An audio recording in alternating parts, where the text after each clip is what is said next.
On one hand, the Democrats know that they have us in their back pockets. So our issues become very low priorities to them. They don't have to earn our trust or our love or our votes. Yeah, they're going to vote for us. Don't worry about it. And on the other hand, Republicans don't know us. We treat Republicans like they have COVID.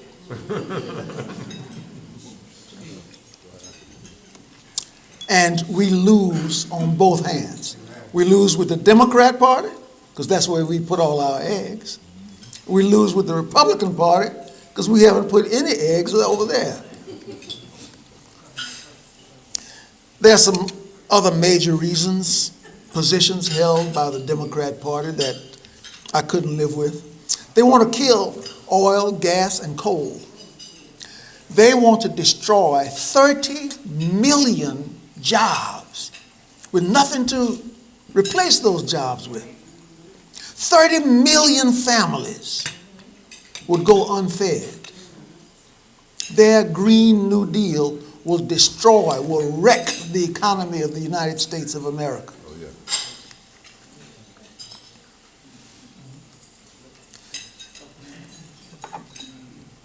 Now, I had to leave a very comfortable position with the Democrat Party, knowing that I was going to be criticized and cussed at, called all kind of bad names and pilloried and shot at, which I have been. But that's okay. One of the reasons is that I'm a gun guy. I've always been a gun guy. I've been a shooter and a hunter since I was a little boy.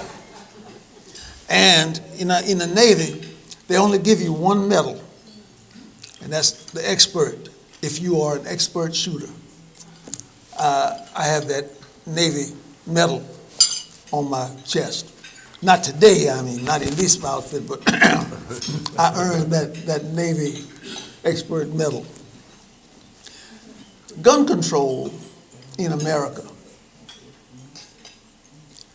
has been very popular twice. 2 times in American history. The first time was right after the Civil War, when all these black Civil War veterans and newly freed slaves were protecting their families and their property with guns. That's the first time gun control became a big issue in America. The second time gun control became a big issue was right after World War I, when black veterans came back from World War I.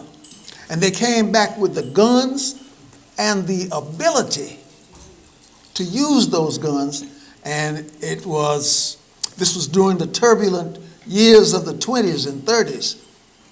There were a lot of lynchings and things going on in the South. And so what I would have shown you today is the legend of Macy Guillory, who was a black World War I veteran who came back. He was a bootlegger and a farmer. Now, bootleggers made a lot of money. And he was a very, very good bootlegger. So he had money stashed, lived way out in the country. And one night, the night riders came. Now, Guillory had a wife and 2 children, and he had prepared them. They knew what to do. They had to go in the back, pull the mattresses off the bed, get under the mattresses, and stay out of the way. There were 2 windows and 1 door, and he had guns and ammunition at all 3 of those, positioned there for years probably. But on that night, he ran from window to window, back and forth, firing through each one. The night riders thought that they had come across a group of, a squadron of well-armed sharpshooters. And Guillory was exactly that. He was well-armed. He was an expert course, he was the man who taught me when I was a little boy. That's my daddy, Macy Guillory, the legend of Macy Guillory. I invite you to join us on YouTube, Elbert Lee Guillory, and look at the legend of Macy Guillory, which we would have shown you today, but we having some difficulties.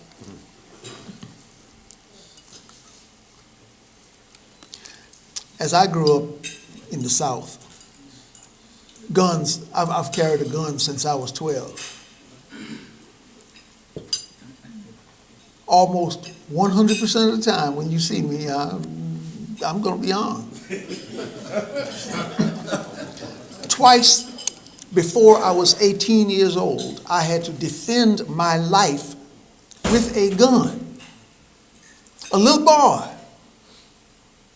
a young teenager, having to defend his own life with a gun. The point is, I ain't never, ever gonna give up my guns.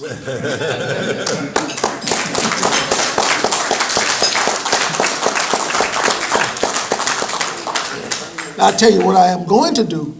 I'm gonna keep all my guns upstairs, because Biden and the Democrats can't climb the stairs, so they'll never be able to get to my guns.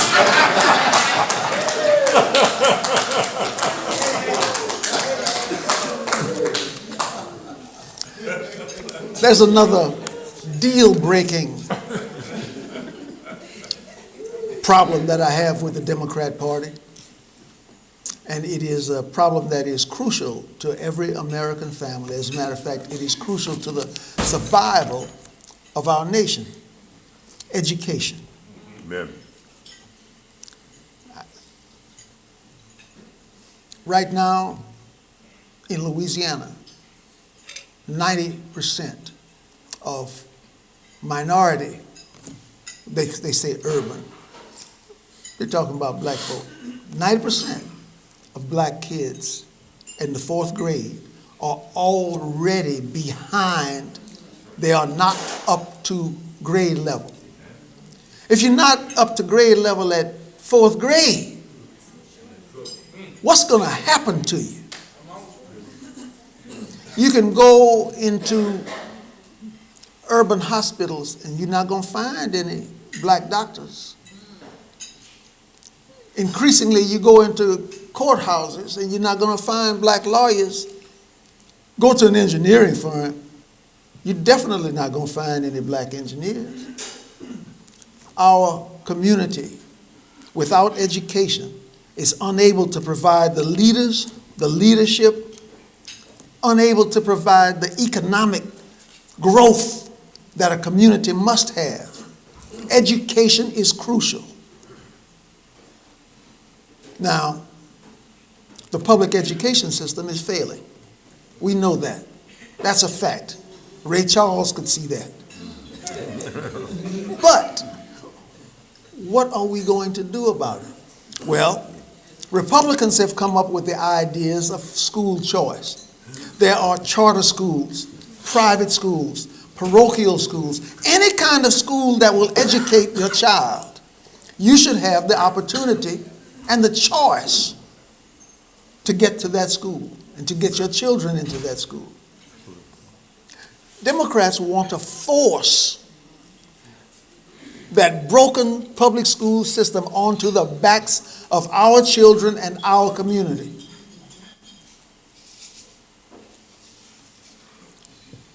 Fortunately, Republicans want to give choices to families and children.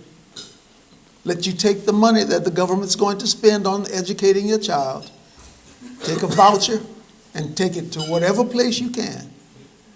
We must, and I'm a product of the public school system.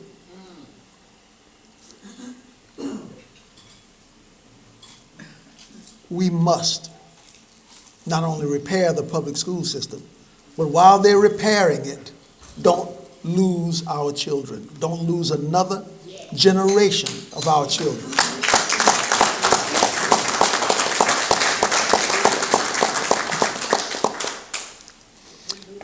There's one of the greatest dangers to America that the Democrats are attempting to force upon our nation, solely for extra votes, solely to keep their party in power: immigration. The Democrats want to open our borders to anyone and everyone from every corner of the world. Just open the borders and let them in. Several problems with that. Problem number one: diseases. COVID, diphtheria, smallpox, many diseases, old ones and new ones. They, right this minute, while we're sitting here, they're letting folks in without serious medical checks. And as they're coming in, and take a look at where folks have come in through the southern border, where they're being put, watch the COVID spikes. It's there, it's happening already. Just take a look at it. The second problem is terrorism. Now, these Tweety Bird politicians have sent out soldiers to places like Iraq, Iran, Syria, Libya, Afghanistan to fight. And it has become necessary in those fights to kill some folks. That's what armies do. So we've killed some family members.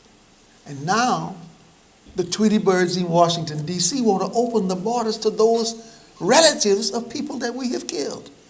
They want to come over here and take revenge on us. We've seen it happen here in America. We've seen it happen in France, in Germany, in England. Despite all of those horrible experiences, they still want to keep the doors wide open without at least vetting people, checking them out to see what they've been doing, what kind of ideas they bring, how serious are they about revenge. The third problem is cheap labor. Bringing in cheap labor, people willing to work below normal wages, drives down American wages and gobbles up American jobs. Mm-hmm. Yes. At the very moment that millions of Americans are out of work because of the COVID. We were doing very well before COVID hit. A fellow named Trump was the president at that time, and he had delivered the lowest minority unemployment in recorded history. We were working, but COVID changed that, and now immigration is keeping that changed in a negative way for our community. Terrible time to bring in millions. Terrible, terrible time. Millions of new workers. Problem 4 is cost. Immigration costs us billions of dollars, billions in health care, billions in education, billions in the criminal justice system. And for us old folk, immigration is driving Social Security into bankruptcy. It was already in difficulty. But when you take millions of new people who have not worked and put into that system and are now taking out of that system, it's going to crash much sooner than before. Hopefully, I won't be here to see that crash. I need that. I need my Social Security check. I got to pay my child support.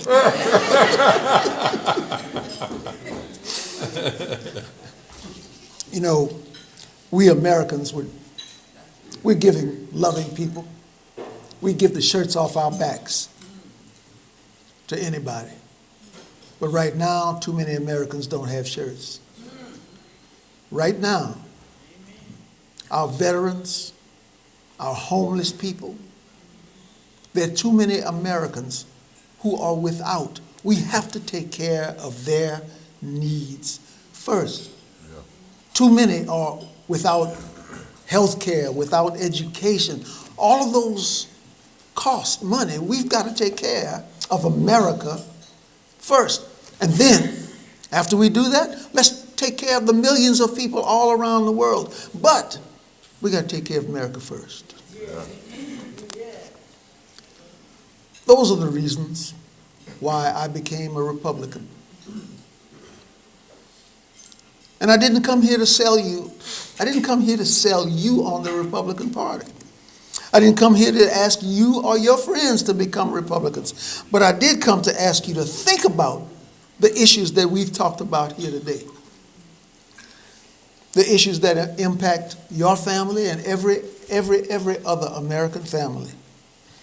Whether you live in America's most violent ghetto in New Orleans or Chicago, or whether you live in a gated community on Martha's Vineyard in Massachusetts.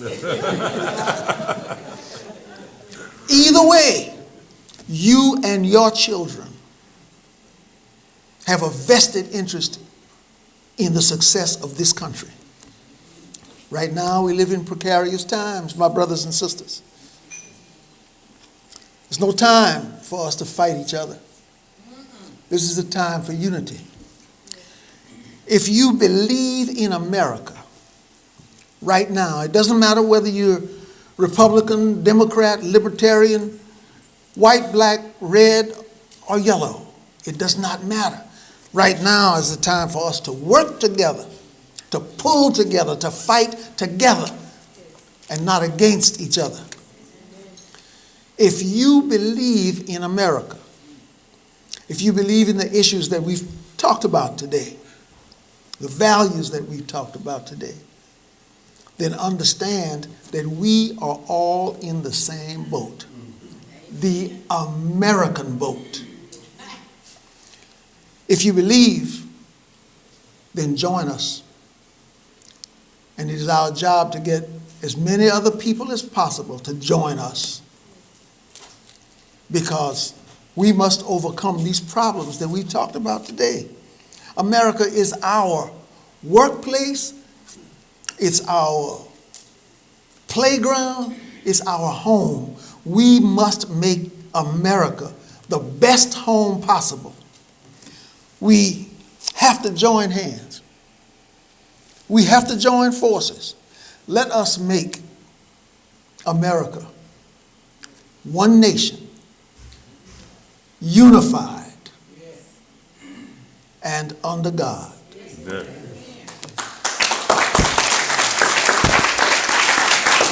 Thank you.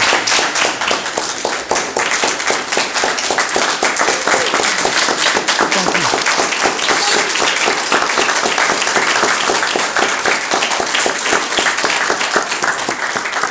Thank you all. I love you.